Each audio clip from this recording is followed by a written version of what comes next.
남은 여생, 관절염에서 벗어나 아프지 않고 남들처럼 평범한 일상을 사는 것이 소원이라고 하는데 그녀의 무릎 상태는 어떨까? 이남규 정형외과 전문의가 직접 그녀의 상태를 자세히 살펴봤는데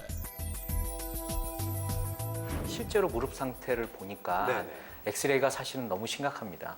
양쪽 무릎이 거의 그냥 4기, 3기에서 4기 넘어간 정도가 아니고 거의 4기에 네. 가까운 그런 정도의 무릎 상태를 가지고 있더라고요.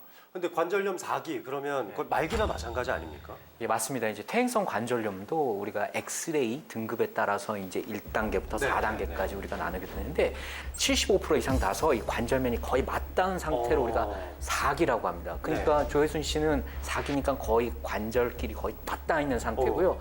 연세도 좀 있으시고 관절을 많이 쓰시다 보니까 관절염이 이렇게 좀 많이 좀 진행된 것 같아요. 근데 제가 한 가지 궁금한 게 있는데 혹시 조혜순 씨가 고지혈증은 없으셨어요? 어떻게 하셨어요? 아, 정말 대단하신데요. 사실 이 고지혈증이 관절염을 악화시킬 수도 있거든요. 고지혈증이 관절염을 악화시킨다? 실제 3년 전 고지혈증을 진단받은 조예순 씨.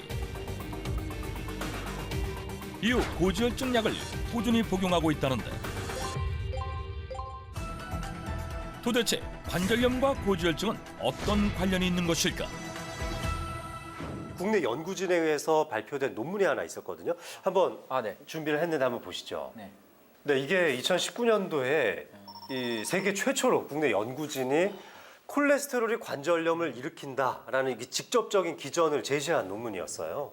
저는 이제 막연하게나마 관절염 환자들이 고령 환자들이 많잖아요. 그렇죠. 그러니까 저는 이제 고혈압, 당뇨, 고지혈 이게 세트처럼 약을 드시다 보니까 이게 당연히 그냥 관리를 해야 되는 그런 상황으로 생각을 했던 네. 거죠. 근데 고지혈증이라는 건 이게 결국 혈액 속에 콜레스테롤이 넘쳐난다는 얘기고 네. 이 넘쳐나는 콜레스테롤이 세포 내로 유입이 되게 되면 그러면 이제 관절 안쪽에도 유입이 될 수 있겠죠. 그래서 관절 안쪽에 있는 세포에서 관절의 이 기질, 연골 기질을 직접적으로 파괴할 수 있는 효소를 촉발시킨다라고 이 기전을 제시한 거죠.